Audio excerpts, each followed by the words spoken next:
पुरुष खेल खेलता है प्रकृति और पुरुष का जो खेल है, खेल चल रहा है, कामना भी है। लेकिन कामना कैसी है? कामना जब करते हैं कोई चीज़ का तो कोई काम विस्तार होता है ना, विस्तार होता है।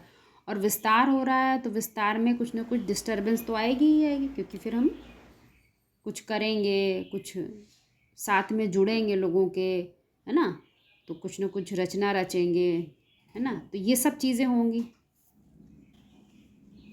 तो जब भी हम कोई कृति रचेंगे, रचना रचेंगे, तो क्या होगा, उसमें से हमारी कामना हमसे कहेगी कि तुम्हें तो सुख के लिए वो काम करना है। हमारी कामना स्वयं को तृप्त करने के लिए होती है। वो कहती है सुख स्वरूप हो तुम, तो तुम्हें सुख चाहिए, तुम्हें सुख के लिए ही आदमी काम करेगा, ऐसा कोई ऑप्शन ही नहीं है।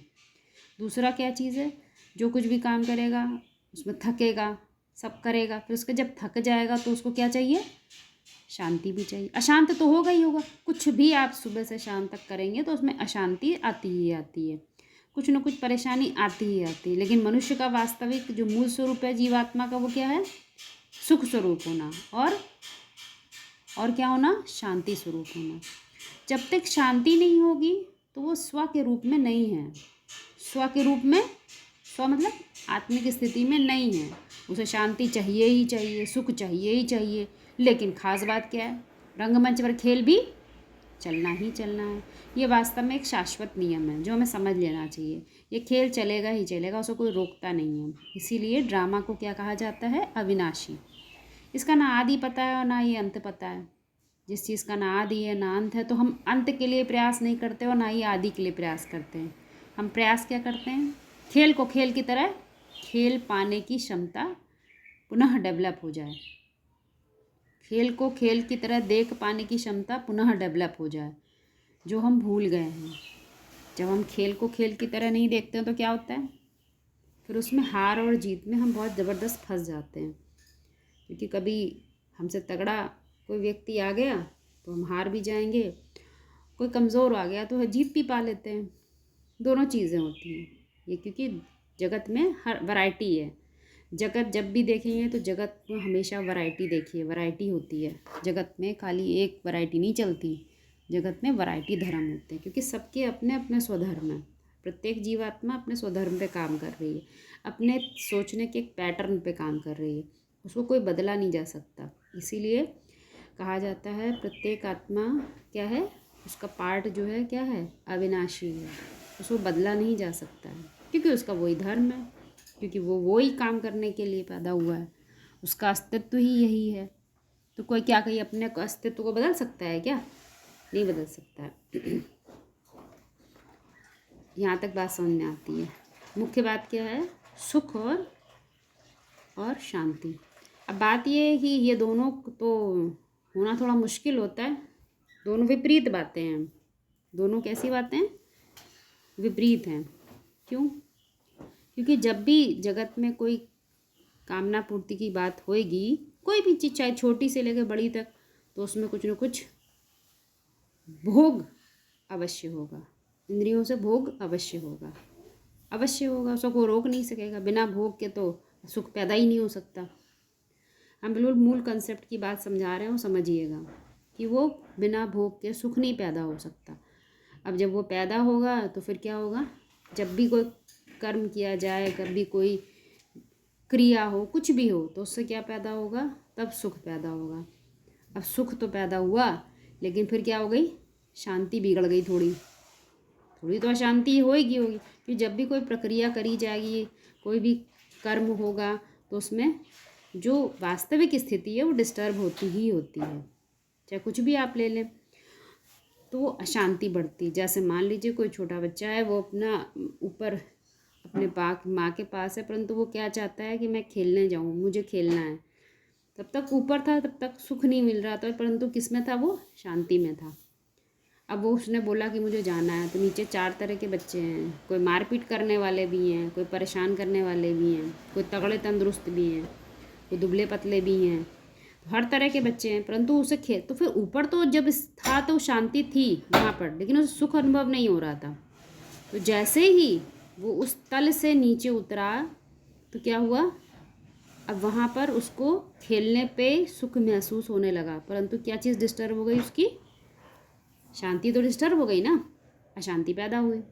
और ये सब शाश्वत नियम इनमें कोई तोड़ नहीं सकता। जब वो पैदा होगा तो अशांति तो होनी ही होनी है, वो कोई नहीं हटा सकता, क्योंकि सुख हो और अशांति भी बनी रहे। इसीलिए जब भी इंसान भगवान से मांगता है, क्योंकि आदमी कोई मनुष्य तो मनुष्य को दुख सुख और शांति नहीं दे सकता। इसको नोट कर लीजिए, इस पर आप लोग एग्जाम्पल निकालिएगा कि मनुष्य मनुष्य को सुख और शांति क्यों नहीं दे सकता है। इसके हमें उदाहरण दीजिएगा आप लोग, ठीक है। तो सुख और शांति तो नहीं दे सकता, तो जब भी भगवान से प्रार्थना करते हैं, मंदिरों में जाते हैं, तो वो क्या प्रार्थना करते हैं? सुख और शांति दोनों मांगते हैं। सोचिए, दोनों अपोजिट चीज़ें हैं पॉसिबल नहीं है दोनों कभी भी कि साथ में मिल जाएं। तो जो चीज़ें आदमी इंसान को इंसान से नहीं मिलती हैं, वो किससे मांगते हैं? जो बड़ी ऊंची चीज़ होती है वो क्या मतलब भगवान से मांगते हैं, है ना। वो नहीं मिलती है तो फिर भगवान से मांगते हैं। तो अब जैसे एक और इसी में उदाहरण दे देते हैं, जब आसान में आएगी। जैसे भगवान के पास जाते हैं तो क्या कहते हैं? लक्ष्मी की पूजा करते हैं और वो लक्ष्मी को मांगते हैं। परंतु खास बात समझ लें कि हमारे ये सनातन धर्म में ये जो कहानियाँ आती हैं या जो शास्त्रों में जो पौराणिक कथाएं बता के समझाई जाती हैं, उसमें लक्ष्मी तुम मांगोगे तो लक्ष्मी के पहले तो नारायण चाहिए। अब नारायण से तुम्हें कोई वास्ता नहीं है, तुम्हें लक्ष्मी लक्ष्मी चाहिए, तो ये संभव नहीं होता है ना। ये कभी संभव नहीं है। तुम शाश्वत ज्ञान को समझना नहीं चाहते हो, उसमें रमण नहीं करना चाहते हो, उस स्थिति में नहीं जीना चाहते हो, लक्ष्मी को मांगते हो, तो कैसे हो सकता है? नहीं है, क्योंकि वो उसके साथ ही आती है।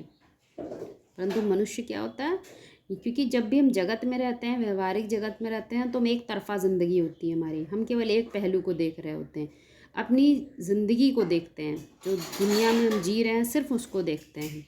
हम आंतरिक पहलू को नहीं देखते। हमें आज जो आवश्यकता है, आज हमें एक बेटे की आवश्यकता थी तो भगवान से बेटा मांगा, कल उस बेटे की नौकरी की आवश्यकता थी तो फिर नौकरी मांगी, अब हमें लक्ष्मी की ज़रूरत है तो हम लक्ष्मी मांगेंगे, फिर हमें कल कुछ अच्छी क्या कहते हैं बहू की ज़रूरत होगी तो फिर बहू मांगेंगे। मतलब यहाँ पर जगत में परिवर्तनशील है, हमारी जो कामना है वो वैरायटी हो जाती है, वो एक शाश्वत नहीं रहती, ठीक है।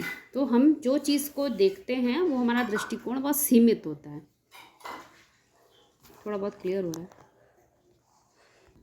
खेल को जब हम समझते हैं तो सुख और शांति दोनों चीज़ एक साथ नहीं मिल पाती है। इसीलिए सारा क्या रच जाता है? ड्रामा रच जाता है। जब हम सुख के लिए प्रयास करते हैं तो अशांति बढ़ाते हैं, और जब हम शांति के लिए प्रयास करने लग जाते हैं तो हमें क्या नहीं मिलती है? फिर सुख अनुभव नहीं होता है, सुख अनुभव नहीं होता। अब हम मान लीजिए हमें शांति चाहिए तो हम अपने आज मित्रों से कह देंगे भाई आज हमें शांति में रहना है, आज हम तुम लोग साथ खेलने नहीं जाएंगे। तो जो खेल का सुख था वो उससे हम क्या हो गए? उससे हम वंचित हो गए।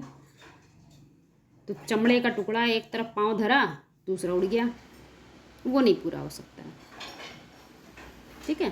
तो इसीलिए कहते हैं ये पुरुष और प्रकृति, जो कृति पुरुष ने जो कृति बनाई है मानसिक स्तर पर, वो उसका ही फैलाव है। परंतु वो फैलाव कैसे तैयार होता है? वो खेल है। सुख और शांति, पुरुष प्रकृति, दुख सुख, दोनों विपरीत चीज़ों का क्या है? खेल है।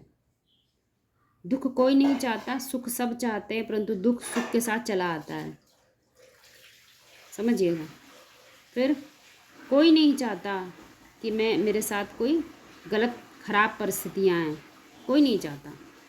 परंतु जिस भी स्थिति में हम भोगते हैं इंद्रियों से किसी भी प्रकार का, चाहे वो भोजन का हो, चाहे वो आँखों का सुख हो, चमड़ी का सुख हो, कोई प्रकार का भी सुख, मतलब भोगते हैं, तो उसके साथ हमारा क्या चला आता है? भाई भोगा हमने कोई चीज़, तो जब भोगा तो उसके साथ क्या चला है? हमारे साथ क्या चीज़ साथ में आ गई? हमने मान लीजिए कोई सुख भोग रहे हैं हम, है ना, तो सुख में अंदर क्या चीज़ हमारी पूरी हो रही है? हमारी कामना पूरी हो रही है। तो जब एक बार सुख भोगने से, रसमलाई खाने से सुख भोगा, अच्छी लगी, तो फिर क्या बढ़ गया? लोभ नहीं बढ़ेगा? इसीलिए कहते हैं इस्लाम धर्म के साथ कौन सा धर्म जुड़ा हुआ है?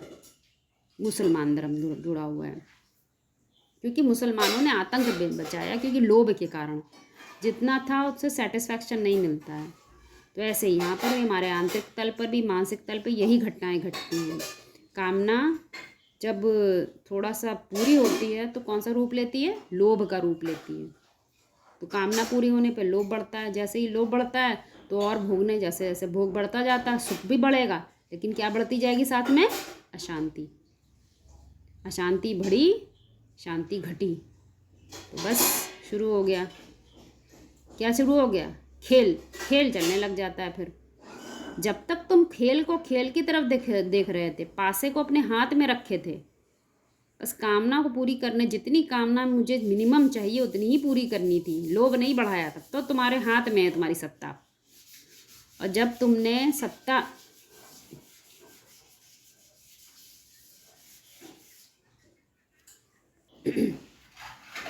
जब हमने किसी खेल को, खेल के जो समझ है उस समझ के अकॉर्डिंग खेल को खेल के अनुसार अपने हाथ में उसकी डोर रखी, तब तक तो खेल खेल की तरफ से चलता है, हमें सुख देता है, परंतु हमारी शांति उतनी भंग नहीं होने देता, क्योंकि कंट्रोल हम अपने हाथ में रखते हैं। ठीक है, कंट्रोल क्यों रखते हैं, कैसे रखते हैं, ये अगला विषय है, हम इसको आगे डिटेल में कर देंगे। लेकिन जैसे जैसे हमारे हाथ से हमारी सत्ता ध्यान रखिएगा, वर्ड सत्ता छूटती चली जाती है, उतना उतना क्या होता है, वो खेल मनुष्य के हाथ से निकलकर ड्रामा के हाथ में चला जाता है, रंगमंच पर चला जाता है। क्योंकि अब आपने सत्य को विस्मृत कर दिया, सत्ता आपके हाथ से निकल गई, डोर आपके हाथ से एक सेकंड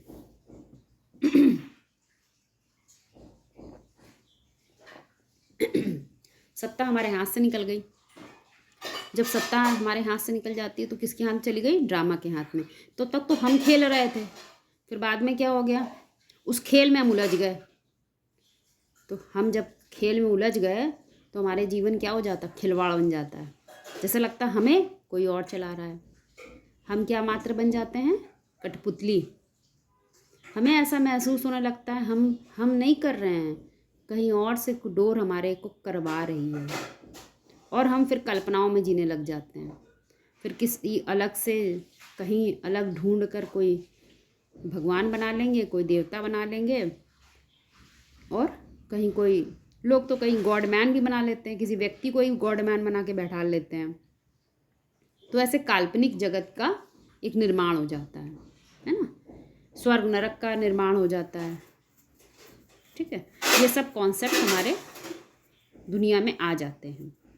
तो जब तक सत्ता हमारे हाथ में है तब तक हम खेल खेलते हैं, नहीं तो क्या बन जाते हैं? कठपुतली, दूसरों के हाथ का खिलौना बन जाते हैं।